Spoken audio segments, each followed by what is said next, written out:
The sound of power tools cutting through metal was bleeding right through the soundproofing in my basement workshop. I froze over the guts of an 1890s church organ, my brush loaded with gold leaf paint hanging in midair. This wasn't just any organ, it was the centerpiece restoration I was doing for the historic Presbyterian church downtown. And every vibration from whatever was happening upstairs was making me nervous as hell. See, when you're working with instruments that are worth more than most people's cars, you learn to pay attention to every sound, every vibration, every change in your environment. And right now, something was very, very wrong. I set down my brush and headed for the stairs, my stomach already twisting into knots. The drilling got louder as I climbed, and by the time I pushed open the door to my main floor, it sounded like someone was operating heavy machinery right above my head. That's when I stepped outside and saw them.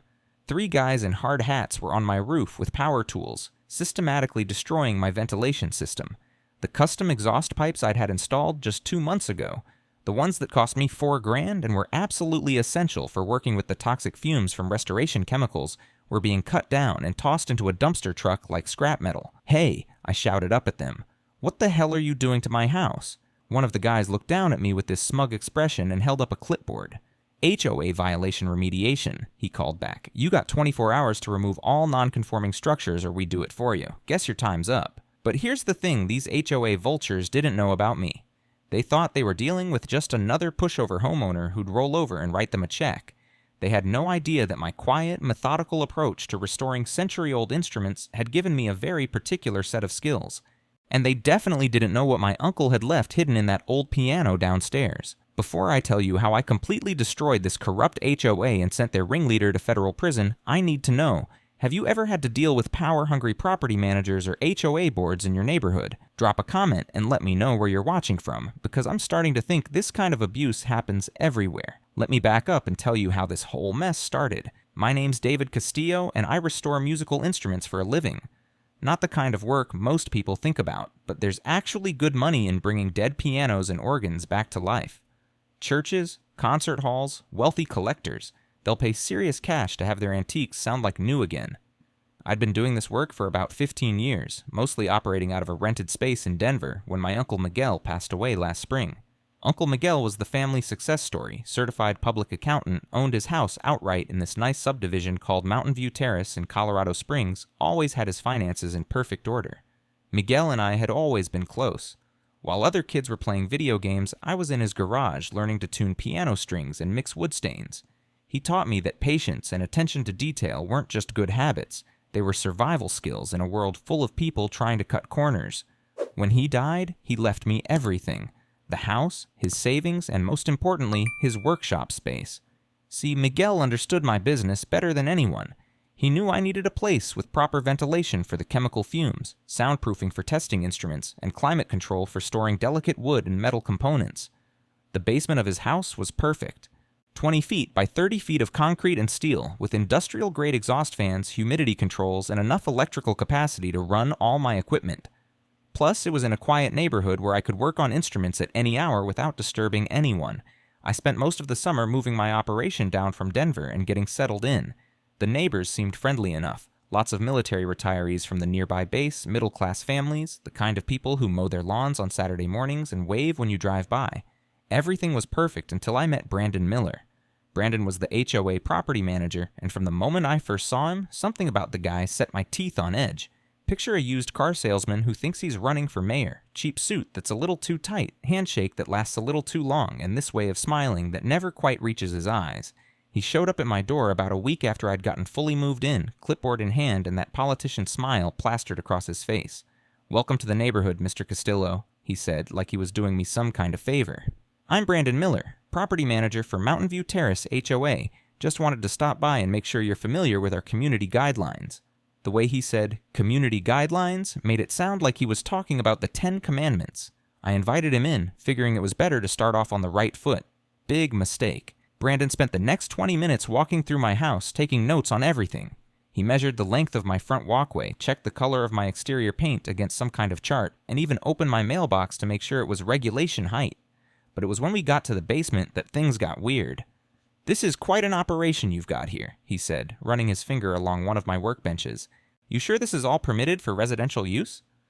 I explained that I'd checked with the city before moving in, that instrument restoration counted as home business use, and that all my electrical and ventilation work had been properly inspected. Brandon said, making more notes. We'll have to review this with the architectural committee. Some of these modifications might not be in compliance with our aesthetic standards. Aesthetic standards? We were talking about a basement workshop that nobody could see from the street. Is there going to be a problem? I asked. Brandon's smile got a little wider, a little colder. Oh, I'm sure we can work something out. The HOA board is very reasonable with homeowners who are cooperative. The way he said cooperative made my skin crawl, but I figured I'd cross that bridge when I came to it. 3 weeks later, I got my first citation. The letter was typed on official HOA letterhead and worded like a court document. Notice of violation, unauthorized modifications. They were claiming that my rooftop ventilation system violated the community's uniform aesthetic standards, and that I had 14 days to remove it or face daily fines. I called Brandon immediately. I don't understand, I told him.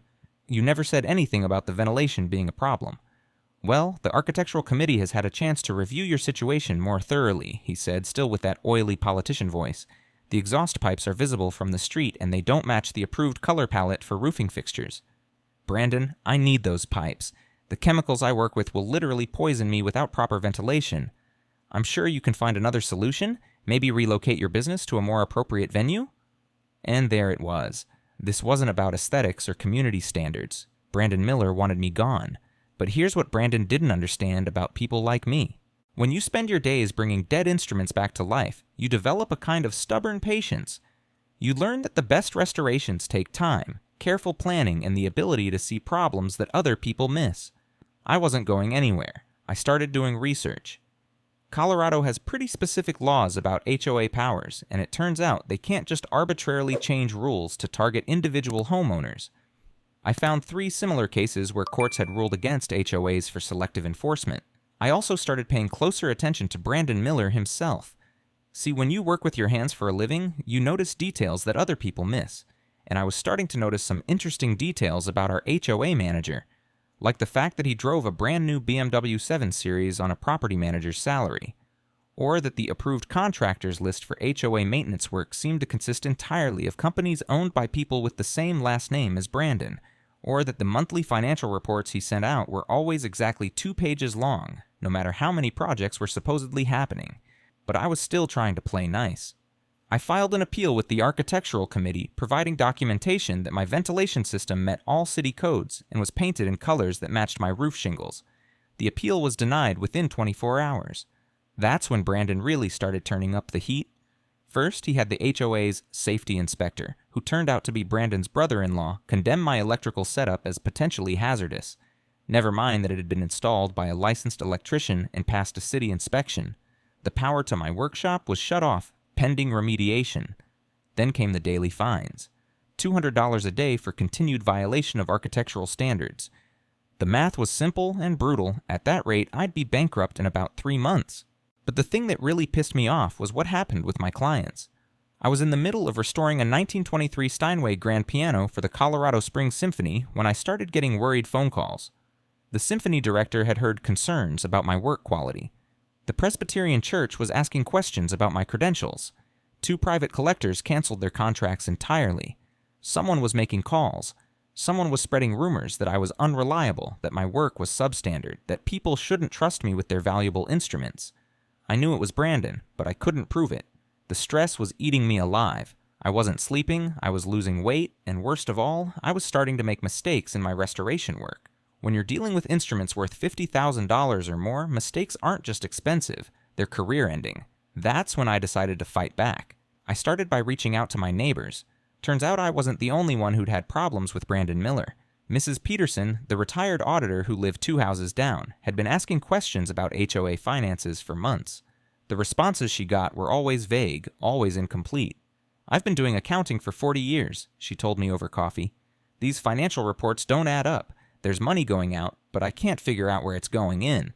Then there was Jake Martinez, a young lawyer who'd just opened his own practice and was looking for cases that could help build his reputation. He'd grown up in a military family and had zero tolerance for people who abused positions of authority. HOA corruption cases are gold mines, he told me. If we can prove financial mismanagement or selective enforcement, we can not only get your violations dismissed, but potentially recover damages for harassment. The third member of my little team was Sarah Chen, a journalist for the local paper who'd been investigating municipal corruption cases. She'd been hearing rumors about problems with several HOA management companies in the area, but hadn't been able to find homeowners willing to go on the record. "People are scared," she explained. "They're afraid of retaliation, afraid of losing their homes. But if we can build a solid case with documentation..." The problem was, we needed proof. Brandon Miller might be corrupt, but he wasn't stupid. All the financial records were kept at the HOA management office, and there was no way we were getting access to those without a court order. That's when I remembered something my Uncle Miguel used to say. "David, sometimes the answers you're looking for are right under your nose. You just have to know where to look." Miguel had lived in Mountain View Terrace for over 20 years. He'd served on the HOA board himself for a while, back when it was still run by volunteers instead of a management company. If anyone would have noticed problems with the finances, it would have been him. I started going through his papers more carefully. Most of it was exactly what you'd expect from a retired accountant. Tax returns, investment statements, insurance policies, all filed away in perfect order. But then I found something interesting. Hidden in a folder marked Community Service were copies of HOA financial documents going back 3 years. Not the sanitized monthly reports that got sent to homeowners, but detailed expense records, contractor invoices, bank statements, the real books. And Miguel had been taking notes. Page after page of careful handwriting, tracking discrepancies, identifying suspicious patterns, documenting what looked like systematic theft. Brandon Miller and his approved contractors had been skimming money from the HOA for years. Inflated invoices for work that was never done. Payments to companies that existed only on paper. Emergency repairs that somehow always cost exactly 10% more than the insurance payouts. Over 3 years, they'd stolen more than $340,000 from the homeowners of Mountain View Terrace. But Miguel had documented everything. Every fake invoice, every suspicious payment, every contractor that turned out to be Brandon's relative operating under a different business name. The question was, why hadn't Miguel done anything with this information? That's when I found the letter. It was tucked inside the back cover of a folder, written in Miguel's careful handwriting and addressed to me. "David," it said, "if you're reading this, it means I'm gone, and you're probably having problems with the HOA. Brandon Miller is a thief and a bully, but he's also dangerous. I tried to confront him once, and the next week my car tires were slashed and someone broke into my workshop. I decided to wait and document everything instead. Use this information wisely and be careful. These people have too much to lose to go down without a fight." Reading that letter was like getting hit with a baseball bat. My quiet, methodical uncle had been conducting his own investigation for years, building a case that could send Brandon Miller to federal prison, and he'd left it all for me to find. But there was one more surprise waiting. I was sitting in the basement workshop, reading through Miguel's files, when I decided to take a break and work on the old upright piano that had been sitting in the corner since I moved in. It was Miguel's personal instrument, nothing fancy, but it had sentimental value, and I figured I'd restore it as a tribute to his memory. When I opened up the case to check the internal mechanisms, I found something that definitely hadn't been part of the original 1950s design. Taped to the inside of the piano's wooden frame was a small plastic bag containing a USB flash drive. My hands were shaking as I plugged it into my laptop. The drive contained digital copies of everything Miguel had documented, plus something even better, bank records showing exactly where the stolen HOA money had gone. Brandon Miller had been depositing HOA funds into personal accounts, then using shell companies to pay himself for work that was never performed. But the real smoking gun was a folder labeled Insurance Claims. Brandon had been filing false damage reports with the HOA's insurance company, collecting payouts for repairs that were never needed, then pocketing the money. Insurance fraud is a federal crime, which meant Brandon wasn't just looking at local corruption charges, he was facing serious prison time. I had him. Now came the fun part. The next day, I called Sarah Chen and asked her to meet me at a coffee shop downtown. I brought copies of everything, Miguel's handwritten notes, the financial documents, the digital files from the flash drive. Sarah's eyes got wider and wider as she flipped through the evidence. "Holy shit, David," she said. "This isn't just HOA corruption. This is wire fraud, mail fraud, insurance fraud. This guy's looking at decades in federal prison. What do we do with it? We need to be smart about this. If we go public too early, Brandon might destroy evidence or flee. But if we coordinate with law enforcement and time the story right." She pulled out her phone and started making calls. Meanwhile, Jake Martinez was working the legal angle. With Miguel's documentation, he could file motions to dismiss all my HOA violations and seek damages for harassment and selective enforcement. But more importantly, he could request a court-ordered audit of the HOA's finances. Once we get a judge involved, Brandon's whole house of cards falls apart, Jake explained. These financial records will become evidence in a criminal case. Mrs. Peterson was handling the political side. She'd been quietly talking to other homeowners, and it turned out that almost everyone in Mountain View Terrace had horror stories about Brandon Miller. Arbitrary fines, selective enforcement, approved contractors who did shoddy work at inflated prices. "We're calling an emergency homeowners meeting," she told me. "Time to air some dirty laundry." The meeting was scheduled for a Thursday evening at the community center. According to the HOA bylaws, any financial issues or management concerns had to be addressed in an open forum with all homeowners present. Brandon Miller had no choice but to show up. I spent the week before the meeting preparing. I organized Miguel's evidence into a clear, chronological timeline. I practiced my presentation until I could deliver it without notes, and I made sure to have backup copies of everything stored in multiple locations. Thursday night came, and the community center was packed. I'd never seen so many of my neighbors in one place. Turns out, when people think their property values are at risk, they pay attention. Brandon Miller walked in wearing his usual cheap suit and politician smile, but I could see the tension in his shoulders. He knew something was up. The meeting started with routine business, budget updates, maintenance schedules, the usual HOA bureaucracy. Brandon delivered his standard presentation about community improvements and fiscal responsibility. That's when Mrs. Peterson raised her hand.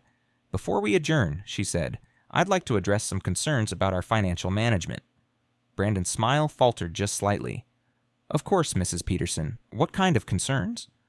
"Well, I've been reviewing our monthly reports, and I'm having trouble understanding where some of our money is going. Could you provide more detailed breakdowns of contractor payments?" "Our financial reporting meets all legal requirements," Brandon said. "If you have specific questions, you can submit them in writing, and we'll respond within 30 days. That's when I stood up. "Actually, Brandon, I think we can answer those questions right now." I walked to the front of the room and connected my laptop to the projector. The first slide was a simple title, Mountain View Terrace HOA, Financial Fraud Investigation. Brandon went white. "Mr. Castillo, this is highly irregular. You can't just—" "Actually, I can," I said. "According to the HOA bylaws, any homeowner has the right to present evidence of financial mismanagement to the general membership." The room got very quiet. People were leaning forward in their chairs, suddenly very interested in what I had to say. I started with the basics. Over the past 3 years, our HOA has paid out over $340,000 to various contractors for maintenance and repairs. Tonight, I'm going to show you exactly where that money went. The first few slides showed the inflated invoices, the shell companies, the suspicious payment patterns.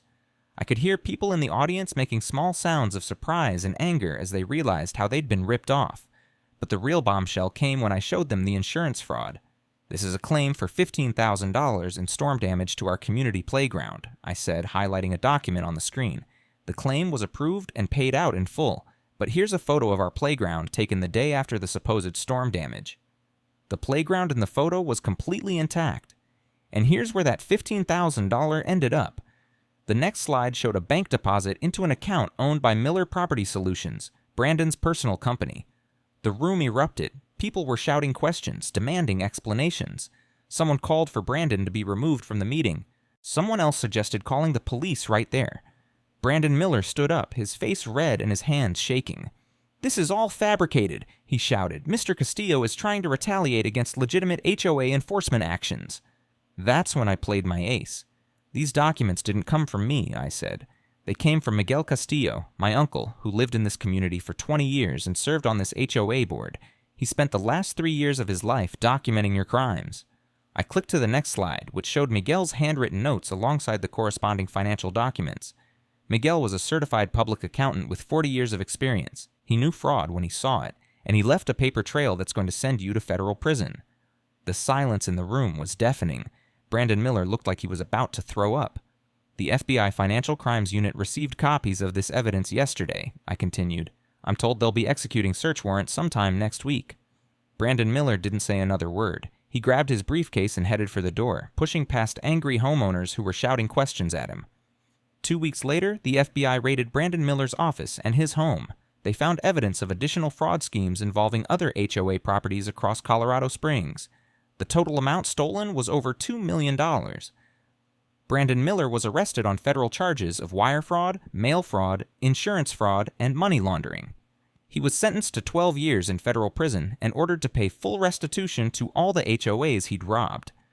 The Mountain View Terrace HOA voted to dissolve the management contract and return to volunteer leadership. All of Brandon's bogus violations were dismissed, and the HOA actually paid to upgrade my workshop ventilation system as an apology. But the best part? 3 months later, I finished restoring that 1890s church organ. The first time they played it during Sunday service, the sound was so pure and powerful that half the congregation was in tears. The pastor asked me to stay after the service so he could thank me personally. "That instrument has been silent for 15 years, he told me. "We thought it was beyond saving." I thought about my Uncle Miguel, patiently documenting crimes for 3 years, waiting for the right moment to bring down a corrupt system. "Sometimes the best restorations take time," I said, "but they're always worth the wait."